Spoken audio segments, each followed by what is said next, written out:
Hello friends, video start करने से पहले मेरी आपसे रिक्वेस्ट है, प्लीज़ थोड़ा सा ध्यान से सुनिए क्योंकि इसमें काफ़ी कुछ चीज़ें हैं जो इसमें बताई गई हैं। तो चलिए स्टार्ट करते हैं। लास्ट पार्ट में हमने देखा था कि जनरल की बेटी युनबाओ से हमारी मुलाकात कराई जाती है, जो अपनी नई माँ है उसको छोड़ ही नहीं रही होती है। ऐसे पकड़ी होती है कि कपड़े फट जाता पर बंदी तो नहीं छोड़ती, तो नहीं छोड़ती। जनरल ही मजबूर हो जाता, कहता कि ठीक है तो दे रोजो, फिर मैं आता हूँ। और फिर यहाँ पे अब वो अपनी माँ को तैयार कर रही होती है और कहती है आप ना अच्छे से तैयार हो, फिर मेरे पता आपको बहुत पसंद करेंगे और फिर जब वो वॉर पे जाएंगे तो मुझे एकेडमी नहीं आपके पास छोड़ के जाएंगे। तो फिर जो पास में नौकरानी बैठती है वो कहती है कि एक्चुअली जनरल चाहते ही नहीं कि एकेडमी इसको भेजे, लेकिन उनकी मजबूरी क्योंकि वो फाइट करते हैं ना, तो कहाँ छोड़ेंगे इसको, इसलिए वहाँ पे भेजते हैं। उसके बाद फिर ये जो युनबाओ कहती है ये तो पहली बार है कि मैं मॉम डैड के साथ हूँ, प्लीज़ आप ना पापा के साथ अच्छे से बना के चलो ना, मुझे आप दोनों के साथ रहना है। तो फिर ये कहती है कि बेटा चाहे हम अच्छे से रहें ना रहें, लेकिन अब से हम और आप माँ बेटी हैं, इसलिए आप परेशान मत हो, ठीक है। उस पर वो बहुत खुश हो जाती है और फिर उसके लिए उसको और तैयार करने के लिए सामान लेने जाने लगती है। फिर जो नौकरानी होती है वो उससे कहती है कि जो युनबाओ है बचपन में ही इसकी जो माँ है उनकी डेथ हो गई थी और जो जनरल हैं वो साल भर बेचारे फाइट करने में रहते हैं, इसलिए वो थोड़ी सी ऐसी, प्लीज़ आप इसकी बात का बुरा मत मानिएगा। तो वो कहती है इसमें बुरा मानने वाली क्या बात है, इतनी छोटी सी बच्ची ने इतनी छोटी सी एज में अपनी माँ खो दी और जनरल ने भी इतनी जल्दी अपनी वाइफ खो दी, तो ये तो बहुत ही अफसोस की बात है। तो इसमें नौकरानी हंसने लगती है और कहती है कि जनरल की वाइफ सिर्फ आप ही हैं और कोई नहीं। तो ये पूछती है कि युनबाओ कौन है, तो वो कहती है कि युनबाओ जो जनरल के एक बहुत करीबी दोस्त है जो कि युद्ध में शहीद हो गए थे, उनकी बेटी है। उनके मरने के बाद उन्होंने उनकी बेटी को अडॉप्ट कर लिया। ये सुन के ये एकदम सोचने लगती है कि जनरल सही में कितने अच्छे आदमी हैं। यहाँ हम देखते हैं कि जनरल अपने मिलिट्री एडवाइज़र के साथ बात कर रहे होते हैं, वो वही क्राउन प्रिंस की डेथ के इन्वेस्टिगेशन के बारे में बात हो रही होती है, जहाँ पे वो बुक चेक कर रहे होते हैं कि जिस दिन क्राउन प्रिंस की डेथ हुई थी उस दिन कौन कौन उनसे मिलने आया था, किन किन अफसरों की वहाँ पे ड्यूटी थी उनके एरिया में। ये सारी चीज़ें जिस बुक में लिखी रहती है वो पूरा गायब था वहाँ से। तो अब यही बात हो रही होती है कि ये गायब क्यों है, क्यों उन ऑफिसर्स का नाम वहाँ पे नहीं है जो उस समय तैनात थे जब वहाँ पे प्रिंस थे। तो फिर अब क्योंकि इन लोगों को क्राउन प्रिंस के लिए सिवाय उस लॉकेट के अलावा कोई और क्लू नहीं मिल रहा था जिससे कि ये कातिल तक पहुंच सकें। तो जो एडवाइज़र होता है वो इसको आइडिया देता है कि देखो हमें तो प्राइम मिनिस्टर पे भी शक है ही और प्राइम मिनिस्टर की बेटी हमारे यहाँ ही है, तो क्यों ना हम इसी का यूज़ करें और हम क्राउन प्रिंस की जो मौत है उसका ही पता लगा लेंगे। जिस पे जो हमारा जनरल है साफ साफ मना कर देता है कि मैं उसका बिल्कुल यूज़ नहीं करूँगा क्योंकि वो सब चीज़ों में नहीं शामिल है। तो ये उससे पूछता है आप इतना क्यों भरोसा करते हो उस पर, ऐसा क्या दिख गया आपको उस पर। तो वो फिर यही बोलता है कि मेरी इंट्यूशन है, और वैसे भी आप नाटक थोड़ी देर तक कर सकते हो, आप हमेशा नाटक नहीं कर सकते, वो इन सब चीज़ों में नहीं इन्वॉल्व है। यहाँ हम देखते हैं कि बाहर एकदम टेंट लगा के जो युनबाओ हमारे हीरोइन के साथ बैठी है और जो शेनक्यू उससे कहानी सुना रही है, और एक बार कहानी ख़त्म हो जाती है तो वो उससे कहती है कि बेटा चलो अब कहानी ख़त्म हो गई है, सोने चलते हैं। और अब इन फायर फ्लाइज़ को भी हम बाय बाय कहते हैं। एक्चुअली इन्होंने क्या किया था, इन्होंने एक कपड़े में जुगनू या फायर फ्लाइज़ को बंद कर दिया था, तो उससे पूरे टेंट में एकदम रोशनी हो गई थी। तो यही चीज़ है कि ये इसको बोल रही होती है कि अब हमें टेंट, ये कपड़ा, ये जो हमने बल्ब टाइप का बनाया है इसे खोल देना चाहिए वरना ये जुगनू मर जाएंगे। लेकिन जो युनबाओ होती है वो बार बार बाहर ही देख रही होती है, तो ये उससे पूछती है कि तुम बार बार बाहर क्यों देख रही हो। तभी वहाँ जनरल आते हैं कि युनबाओ तुमने फिर से मेरा टेंट निकाल लिया। अच्छा, वो अंदर झाँक के देखते हैं, देखो दोनों माँ बेटी बैठे हुए हैं, तो फिर बेचारे फिर से ऐसे खड़े हो जाते हैं। फिर यहाँ पे जो युनबाओ होती कहती है कि मैं आपकी हेल्प करूँगी। फिर बाहर आती है और कहती है ओहो आप इतनी देर से क्यों आए, और फिर उसका हाथ पकड़ के उसे अंदर लेके जाती है और फिर दोनों को एकदम पास पास बैठा के दोनों के बीच में बैठ जाती है और फिर एकदम मेक श्योर करती है कि दोनों उसके कंधे पे हाथ रखे हैं। और उसके बाद वो उन जुगनू को दिखाते हुए जनरल से कहती है कि पापा आप इससे कोई विश करिए, मुझे आंटी ने बताया था कि जो जुगनू होते हैं वो बहुत अच्छे होते हैं, वो हमारी हर विश पूरी करते हैं, एक जुगनू से एक विश पूरी होगी, जुगनू हमें आगे आगे चलने में बहुत हेल्प करते हैं। तो ये चीज़ सुन के जो जनरल होता है उससे कान खड़े हो जाते हैं। वो उससे पूछता है कि तुम्हें ये चीज़ें किसने बताई, तो फिर वो कहती है कि मैंने बुक में पढ़ा था। तो फिर उसको देखने लग जाता है। खैर फिर युनबाओ एक बुक उठाती है और कहती है पापा चलो ना अब आप एक कहानी सुनाओ।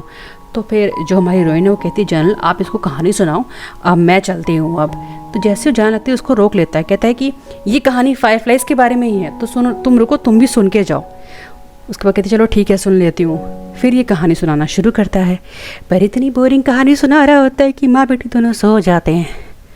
उसके बाद वो देखता है कि ये सो रहे हैं और जो हमारी हीरोइन है उसका सर धीरे धीरे गिर रहा है। तो धीरे धीरे खिसकता वो उसके पास जाता है और एकदम अपने कंधा देता है उसको सपोर्ट करने के लिए, और वो ऐसे एकदम सो जाती है ऐसे कंधे पे सर रख के, और वो एकदम मज़े ले रहा है बंदा। अब फिर हम देखते हैं कि जो एक लैम्प टाइप का ऊपर बना था उसमें से जुगनुओं ने उसे हल्का सा साइड से कपड़ा को शायद जला दिया या कुछ भी, तो उसमें से वो बाहर निकलने लगे। और जो एकदम जब वो देख रहा है कि बाहर जुगनू निकल रहे हैं और एकदम पूरा टेंट जुगनुओं से एकदम भर जाता है, और फिर एक जुगनू आके जो हमारी हीरोइन उसके कंधे पे बैठता है और फिर ये जो है अपना हाथ उस तरफ जाता है तो फिर जुगनू उड़ जाता है। और ये सब देख के उसको वही रात याद आने लगती है जब वो लड़की जिससे वो मिला था जो उसे लेके जा रही थी।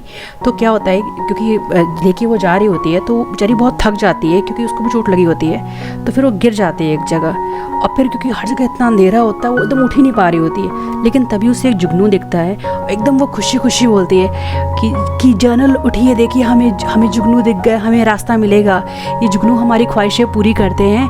और एकदम पूरा वो एरिया एकदम जुगनुओं से भरा होता है, और वो कहती है कि हर एक जो जुगनू होता है वो हमारी एक विश पूरी करेगा, और अगर जुगनू है तो उम्मीद है, चलिए हम चलते हैं। ये चीज़ें एकदम सोच रहा होता है इसको देख के। और फिर धीरे से फिर हम देखते हैं हमारी हीरोइन की आँख खुल जाती है, जो रियलाइज़ करती है कि उसने उसके कंधे पे सर रख दिया है। और फिर ये दोनों चीज़ों को देखने लगते हैं, और जब इसको देख रहा होता है ना, तो क्योंकि अब दोनों पास होते हैं उसको दोबारा से वही रात, बार बार उसको वही रात याद आने लगती है कि जब वो बेचारी आगे चल के फिर गिर गई थी, तो फिर ये उसके बगल में लेटी होती है, वो एकदम उसको देख के उसको वही याद आ रहा होता है। और फिर ये होता क्या है कि ये जो बेचारी बच्ची है ये सपने में भी यही सोच रही होती है कि अकेडमी ना भेज दे पापा, तो पापा प्लीज़ मुझे अकेडमी मत भेजना, और हल्के से खींचती है। तो खींचने की वजह से जो उसके कंधे से कपड़ा सरक जाता है, और यहाँ पे इसको जो है एक चोट का निशान होता है। आपको याद हो तो जो 5th एपिसोड था उसमें जो कपड़ा जब हटाता था तो it was from right side, ये लेफ्ट साइड के कंधे पे इसको यहाँ पे चोट का निशान होता है। इसको देख के एकदम जो जनरल होता है उसके एंटीने खड़े हो जाते हैं दिमाग के, क्योंकि एकदम सेम निशान जो होता है जो उस लड़की थी उसमें भी था। और ये बेचारी फिर तुरंत अपना कंधा रखने लगती है, लेकिन वो उसका हाथ पकड़ लेता है और एकदम उसको ढकने नहीं देता है। और फिर उसको उस स्कार को और ध्यान देखने लगता है, फिर उसको बार बार याद आने लगता है कि कैसे उसकी किसी साइड चोट लगी थी। और फिर वो उससे पूछता है कि तुम्हें चोट कैसे लगी। और क्योंकि दोनों आसपास होते हैं तो दोबारा से जो उसके आँख के पास के तेल होते हैं वो दिखने लग जाता है। और फिर इसको अब और भी मतलब लगता है कि कौन हो तुम, क्योंकि इसे समझ रहा होता है कि ये वही लड़की है जिससे ये मिला था 3 साल पहले। और अभी ये इससे कुछ बोल पाता, तब तक तो बाहर पे एक वो नौकर आता है जो कि इनको बताता है कि पैलेस से कुछ लोग आपसे मिलने आए हैं।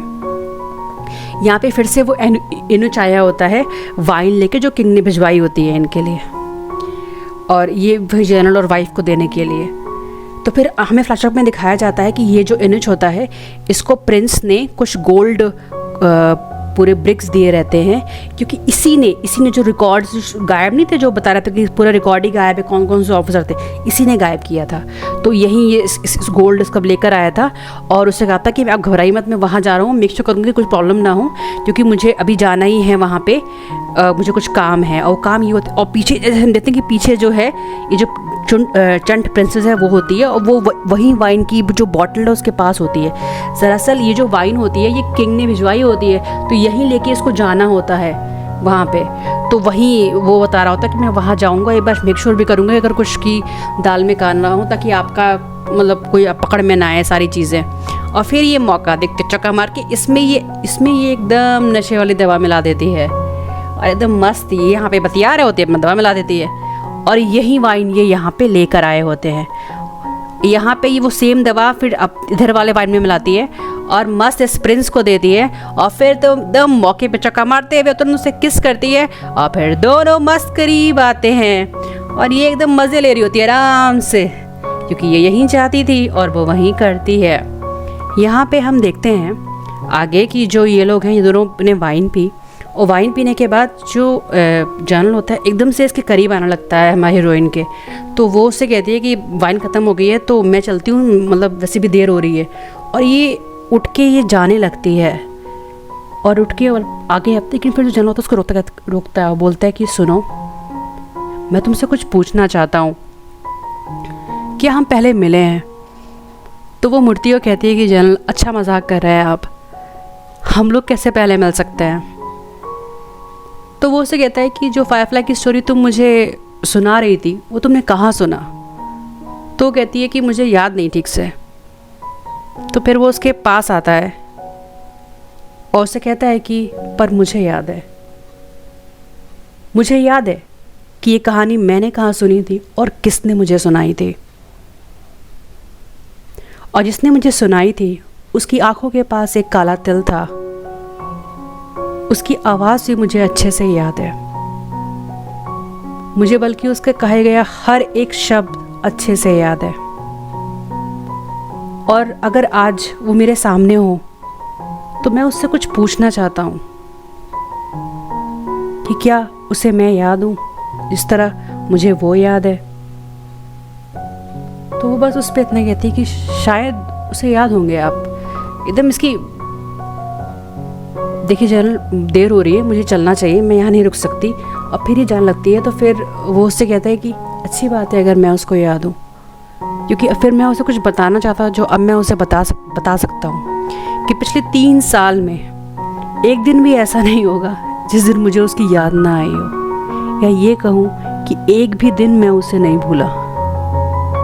मैं उससे पूछना चाहता हूँ कि जब मैं उस चोर को तीर मार रहा था और वो उसकी जस्ट आगे खड़ी थी तो क्या उसे डर लगा था? मैं उससे पूछना चाहता हूँ कि जो कंधे पे उसकी चोट लगी है क्या वो अभी भी दर्द करती है? मैं उससे पूछना चाहता हूँ कि क्या उसका हाल भी मेरी तरह है, क्या वो मुझे भी वैसे ही याद करती है जैसे मैं उसे याद करता हूँ। शेनक्यूई की हालत बहुत ख़राब, एकदम उसकी आँख में एकदम आंसू आ जाते हैं, वो एकदम उसका बहुत भावुक हो, क्योंकि डर लग रहा होता है कि कहीं वो एकदम सच न बता दे जनरल को। लेकिन फिर वो शीशे में अपना चेहरा देखती है और जनरल से कहती है कि पर अफसोस की बात है जनरल, मैं वो नहीं हूँ। तो फिर वो कहता है कि तुम वो हो। तो फिर ये कहती है कि जनरल आपको क्या गलतफहमी हुई है, ज़रा ध्यान से देखिए, क्या आप अभी भी कहेंगे कि मैं वही हूँ? मेरे चेहरा ध्यान से देखिए जनरल। इस पर जनरल कुछ नहीं बोलता, बस चुपचाप उसको देखता रहता है और फिर वहाँ से जाने लगता है। वो दरवाज़ा खोलता है पर फिर रुक जाता है और उससे कहता है मुझे मेरी आंखों को शायद उसका चेहरा उतने अच्छे से याद नहीं है जितना मेरे दिल को उसकी मौजूदगी का एहसास याद है, और जो मुझे हर पल होता है जब तुम मेरे साथ होती हो। अगर तुम वो नहीं हो तो बस ये समझना कि 3 साल से जो बात मैं अपने दिल में रखे हुए था बस वो कही है मैंने और कुछ नहीं। इस पे जो एकदम शेनक्यूई होती है अपने पर कंट्रोल ही नहीं कर पाती है और फिर भागते हुए जाती है, जनरल के एकदम गले लग जाती है और दोनों फिर एकदम अच्छे से हग करते हैं। और जनरल एकदम जैसे एकदम उसके फेस जो होता है ऐसा लगता है जैसे कि वो वेट कर रहा था 3 साल से इसका। एकदम इसको भी बहुत प्यार से वो गले लगता है और फिर दोनों गले लगते हैं। फिर शेनक्यूई धीरे से दरवाज़ा फिर धीरे से बंद करती है और फिर ये दोनों किस करते हैं, जिसके बाद ये दोनों नज़दीक आ जाते हैं। फ्रेंड्स, ये जो सीन है, ये सीन इतने अच्छे से इन लोगों ने फिल्माया है, इस पे म्यूज़िक बहुत अच्छा यूज़ किया है। एपिसोड 6 अगर आप सर्च करोगे तो इंग्लिश सब्स के साथ आपको मिल जाएगा। गो अहेड, आप वहाँ देख सकते हो, यूट्यूब पे ही मिल जाएगा आपको। यहाँ पे जो प्रिंसेस होती है वो अपने बाल कंघी कर रही होती है और सिर्फ एक चीज़ सोच रही होती है कि कोई भी इस ड्रग का तोड़ नहीं कर सकता। आज तो जो वो लड़की है उसको मुझे थैंक यू बोलना चाहिए कि मेरी वजह से वो जनरल करीब आ गए। लेकिन अब मेन ट्विस्ट ये है कि जब ये बंदा वाइन लेके आ रहा था तो इससे वाइन गिर जाती है, और यानी कि जो ड्रग वाली वाइन थी वो गिर जाती है। जनरल से तक पहुंचने से पहले ड्रग वाली वाइन जो है वो गिर गई होती है। तो अब यहाँ पे क्या होता है कि अगर किंग ने कोई वाइन दी है और वो अगर गिर जाए तो सीधे गला कटता है, गला। तो फिर तभी वहाँ पे नौकर भी आ जाता है कि प्लीज़ अंदर चलिए। तो फिर ये इनका जो नौकर होता है ये इनको बोलता है कि ऐसा है, वाइन ही तो है, हमारे कार्ट में और रखिए, ले आते हैं, किसको पता चल रहा है कि कौन सी वाइन आपने दी है, डाल देंगे इसमें। कहता ठीक है बिल्कुल, और उसको भेज देता है और ये पार्ट यहीं पे ख़त्म हो जाता है। Thank you so much. Video पसंद आया तो वीडियो को लाइक करिएगा, चैनल को सब्सक्राइब करिएगा। Thank you.